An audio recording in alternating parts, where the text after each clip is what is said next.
There has been a shift in how to host a virtual professional development for teachers. There has been, of course, a need to teach students remotely, but also teachers. What are some tips when hosting your own? In this episode, we will talk about our experiences hosting virtual PD, the good, the okay, and things we definitely want to change. This type of learning isn't going to go away, and we can always improve our instructional practice. Also, if you're already loving our podcast, be sure to join our Patreon membership for a bonus content and resources for only $5 a month. You get everything upcoming as well as everything from prior months.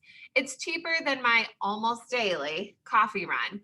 Stay tuned for a great episode full of lots of useful information. We can't wait to learn and grow with you. All right, innovative teachers, welcome to this episode. And I think we're pretty excited about this episode since we just did our first virtual PD with a full school, which was really cool. And we're excited to hopefully do more.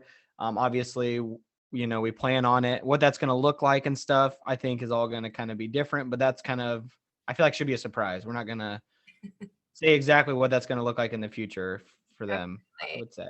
Yeah, Yeah, it was because good for our first time. yeah, and we got some things in the works, and getting the first one under our belt, I think, really is what was important. I think it went well. I was happy with it.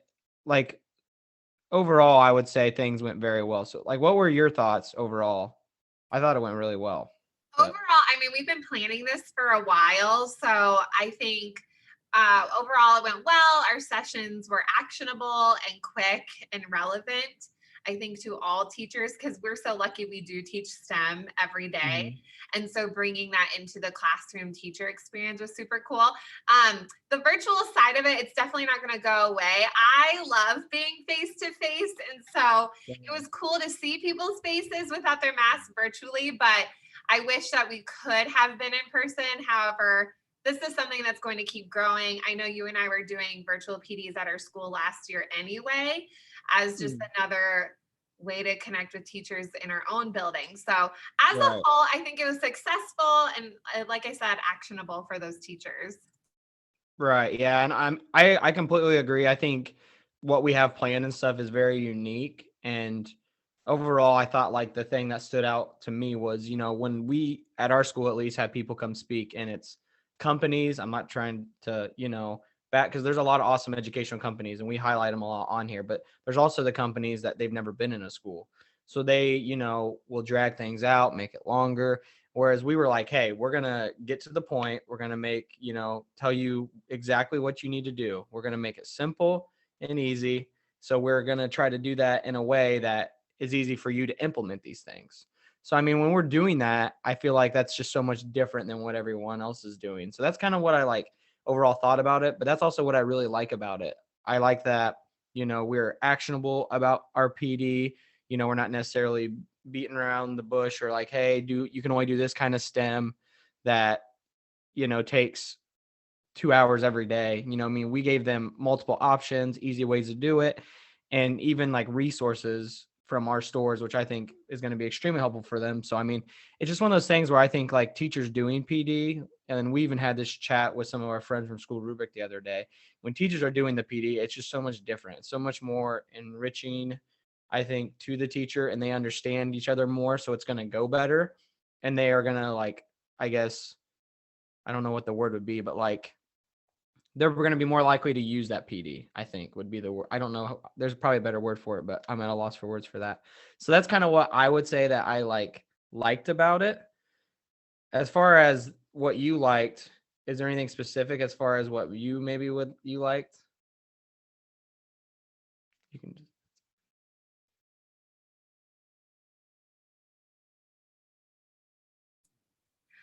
I really liked about this PD that it wasn't overwhelming, and that we also did breakout rooms, and we'll talk about like our other tips as well. So I know that Depends on the school that or what your school has, because I know it can be expensive buying the online platforms that allow breakout rooms, but allowing teachers to collaborate with one another with a hands-on activity, but also talk about how they would apply this to their own rooms. I know with in-person PDs, I always appreciate that where I can talk with my own team, but I think it's also valuable to talk to people from other teams because you don't always get that time as well. So we try to give that time to the teachers. And it was a little awkward at first because you're just thrown into the rooms. And Mm. I was Yeah. throwing Spencer into other breakout rooms and he didn't know. So I just kept switching him, he was funny. People are like, oh, like he just left. I'm like, yeah, I'm switching him. But Yeah. and I really enjoyed the feedback that we got at the end. I think that's really important when you're Mhm. presenting is giving questions to the teachers so we can improve because we're always Spencer and I have I think thick skins. And Yeah. so we are Mhm. always looking to get better at things and of course trying new things but getting better when we present again. Yeah, and that was like I feel like a good example of that. One of our tiers in there that we did with them was literacy in STEM, and they were like, "Hey, it'd be really cool to see like a list of books that you guys use." And I was like, "Oh, that's a great idea." Like I would have never have thought about something like that because you just like it's hard when you're doing it and you've done it for so long because there's a lot of things you assume. So I think that helps because they're like, "Don't just assume this. Like say this or do this." And that was really nice to hear. Yeah, I'm that kind of I got thick skin. It doesn't bother me when people say things. Um, so that kind of leads us to the next. What would you have like changed? I think for me, what I would change, and this is going to get kind of give people a hint into kind of what we're going to be doing, I think in the future with our, programs is I think it would have been cool to pre-record it, have them kind of watch it and then come together. And then it's more actionable things when you have your time together. So it could be us, going through actual like the resources and the worksheets to planning STEM lessons, or it could be them asking questions that they had throughout the PD. So I think pre-recording it is what I would have maybe have changed, and then maybe, do it that kind of way, just because I think it's hard to have a teacher sit there for 2 hours on a Zoom meeting, absorb all that and be able to use all that. It's kind of nice if you can go back and say, because I know when I'm doing like course stuff, I like to go back and say, "Oh, I missed that. I need to write that down." Or, "Oh, hey, well, I forgot about, what they said for this and I didn't write it down clear enough." And then you go back and watch. So I think like for me, the future PD would look more like that, I think. I agree with you. I think that's the biggest thing that would be a benefit to changing is having like that flipped classroom model. Mhm. So if we were able to have stations to try different activities and actionable things that they could take away in that way. I know the notes were helpful, but I think you're right. I think that's the biggest thing, like having it more hands on and teachers like that too. I think teachers appreciate that. I always Yeah. do. I remember those conferences a lot more when I get to actually try different lessons and products. Yeah, for sure. And I think that's like the biggest thing we're looking at, like how PD is changing in the future. I think that's where it's going. And I think a lot of people, either are really going to love it or they're going to learn to love it. It's going to be one of those things when we look back in 10 years, we'll be like, well, we used to do this and now we kind of do this. But I think it's a good way to get different kinds of PD out there. Like even last night, I had a meeting with some people that were from Australia. So we were talking about how, like, for them, a really big thing right now is, um, cooking and the science behind cooking. So Oh, like they have like curriculum built around kids cooking and understanding like how to cook, and then they have like technology in cooking. Like it was crazy. I was like, that is really cool. I would love to see something like that in the US. So being able to communicate and have different approaches from all over the world, I feel like is what is crucial to this kind of PD. definitely. I Yeah. totally agree.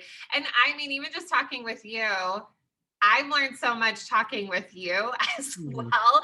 And just having a podcast, like there's not a whole lot of teacher podcasts out there as of Mhm. right now. So it's just really neat to be able to leave your classroom in a different way and observe other teachers in a different way. Because I know there's not a big um, there's not a lot of subs out there to cover your room. So it's just really cool to learn um, outside traditional methods. Right. Yeah, I completely agree. So next we're going to kind of talk about some different things we took away. So we're calling it kind of like 5 takeaways or tips, right? Mhm. Is that kind of what, yeah. Yeah, I like wanted 5 tips if you haven't hosted a virtual PD, or if you have and just thinking of ways to improve it, because you can always get better. I was always really right. nervous uh, Yeah. starting out. It's just awkward. It's just Mhm. awkward at first. I was nervous being on screen. I don't know. It's Mhm. just weird at first. So I remember my first one was at Purdue STEM conference, and I felt like I just flew through it. Like I went way too fast, talked way too fast, didn't cover everything that I wish I would have. And the next year, it was just so much better because I went to the same place. Even if someone's like, "Man, you really grew through that first year," I'm like, "Yeah," because a lot of people come to me and say, "You know what you said was really good, but you kind of moved quickly. I would have liked if you would have talked," and that really helped me. So that's kind of what we're doing today. So I'm going to do a couple tips. My first thing that we kind of talked about. So me and Naomi kind of went through all these tips together, obviously. Um, PD can be done over Zoom, and it can be done so it's systematic and it's quick and it's done correctly. Just because it's done over Zoom doesn't mean it needs to be like a 2 hour presentation of you just talking. um I'm just being honest. If someone had that prepared and I was supposed to listen to it, I would probably try to listen to it, but I would zone off at times, or I would be doing something to the side, which there's nothing wrong with that if that's what you're going for necessarily, but it can still be done, quick over Zoom, and to the point where it's like actionable kind of stuff, I think, for sure. And I think that is the key part, is making it actionable and kind of quick for your students. The next thing I think is like my biggest one that like I would take away and tell people is be creative.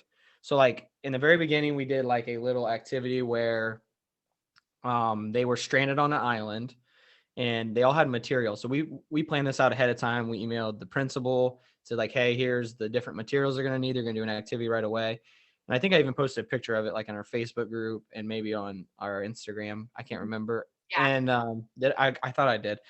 And it was just really cool because they were really excited. They were like, "Oh," it gave them that feeling that they were in person, that it was face to face, because we're going from room to room, like, "Hey, how are you getting off this island?" And people had different perspectives. Like people were like, I want to build a boat. Some people wanted to be seen from somebody, maybe in the sky. And some people were like, "I'm just going to try to live on this island a long time, do it like Gilligan style." And I was like, dude, students do it all the time. So I get that. Like it was cool to see how their brains worked, and to do something like that where they were like, "Oh, this is going to be something I can use in my room. It's actionable." Like I could see my students doing that. So I think doing those type of things and doing different hands-on activities takes a little extra time because you have to email the principal and stuff, but it's worth the time. Like it's going to be something that they're going to go, "Oh, I can use this." So no matter what you're presenting on, whether it's technology or whatever, try to do something like that right away to pull them in, I think. And then the next thing with that, with being creative, is really try to use your breakout rooms to be creative. And me and Naomi even talked about that afterwards when we kind of debriefed. And like we said earlier, the things we liked and things we would change. I was like, I would like to have more breakout rooms. I feel like when you have breakout rooms, people are more likely to talk, Yeah. especially when you have like 80 teachers in a Zoom meeting. Like no one wants to like raise their hand and say something. And if they do, it's always like that one person that person always kind of talking, and there's some people that probably have ideas, but they would rather say it in a smaller group. So I think having those breakout rooms gets them kind of excited too. So those are kind of my 2 tips. I know you have 3 really awesome ones here, Naomi, that I'm really excited to hear you talk about.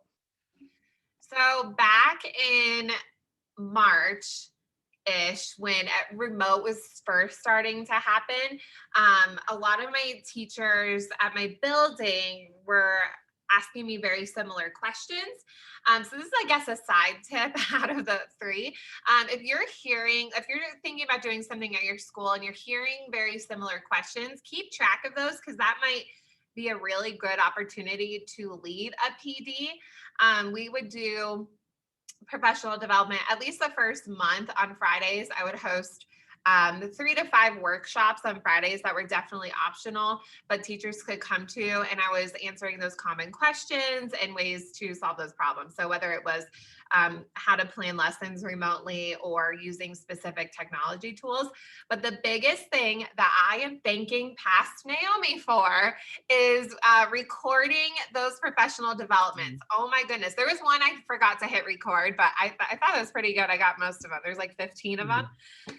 Record them and you will thank yourself later. And because there's always going to be someone who wants to go back and rewatch it, especially if you are showing a process on how to do something. Recording it is so helpful. So, along with that tip, create a digital space where these resources will be stored. I just did a Google Drive folder, just knowing what my teachers are used to and what they're able to access easily. So I made a Google Drive folder of all the professional development. And then there was a specific folder for each session. So I would title it with the session name, and then I dated it as to when it took place. And then, of course, I color coded them. So then teachers like that as well, just to make it fun. So I would put the recording in there. With Zoom, it's pretty cool if you can use Zoom. I'm not sure about the other platforms, but with Zoom, you can download the video and the audio from that session. So some people might want to listen back like a podcast style. So that's pretty cool. But this was so helpful because I was getting the same questions again in August and September. And so guess who had all the videos saved and could send the links? It's been such a lifesaver. It's been a way to help the teachers in my building more at once. So I'm not running around and showing the same thing 10 times. I'm able to be there with them, and they can watch it at their own pace or when they're working out. So that I highly recommend. And even thinking forward, if we are able to do professional development in person, or if you're doing this in your building, I would still recommend recording. So if I have my tech committee meeting and we're all sitting together like we used to, I think I still actually want to record it. So then it's there for teachers who want to listen back, or in their car on the way to work, they can listen to the meeting. Sometimes you just don't need to watch it. You just need to hear it too. So I recommend recording even going forward if you're not going virtual. Also, this was super helpful if you're hosting at your school, or even if at a different school. If possible, send the video link a few days before, and then send it again 5 minutes before.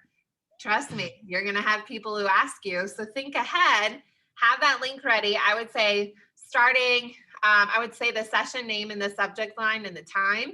So then they could find it really quick. And teachers were very thankful because they didn't have to search through their emails.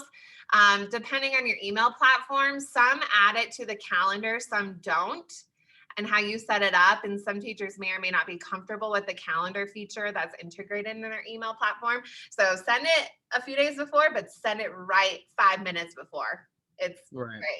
Yeah. And I mean, I think that's really smart too, because like, I know we have like a foot of snow right now as this podcast is being recorded, and it's snowing again. So we got canceled today, and we might not be in school again tomorrow. So the amount of emails I've gotten from like parents, students doing different projects for remote learning, it's like unreal. So if I got an email from our superintendent, and I was going through like trying to catch up, and I finally saw it, and I was like, oh my gosh, I didn't respond to that 2 days ago, just because sometimes things get buried from kids spamming your email with 100 different questions. So that is really nice. And that's something that's like, I never thought of until you told me it the one time, and I was like, oh my goodness, like that is genius. Like I would have never have thought of something like that. So that helps a lot. I'm all about the little hacks. That's right.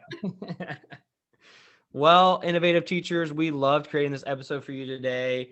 I know for us, PD is super awesome, and it's really great when it's vital and can help you out a lot. So if you're wanting to get some PD done at your school, just let us know. We are working on different things for that and how we can make that easy for your school to get different STEM training.